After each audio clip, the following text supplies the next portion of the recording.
θα σε λυπηθώ! Μη με λυπηθείς! Δεν θα σε λυπηθώ καθόλου! Μη με λυπηθείς, γιοταράκι μου!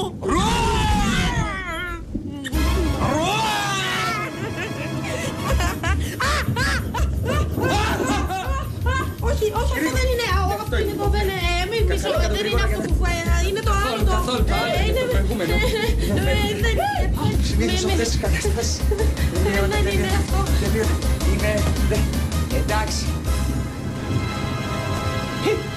Εμείς. Τι κάνουμε? Κουβέντα θα ρίξουμε τώρα.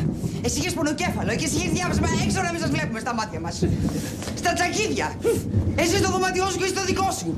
Και δεν θα βγείτε μέχρι νεοτέρας. Πατέρα, μπορώ να σου εξηγήσω? Δεν σου εξηγώ καθόλου.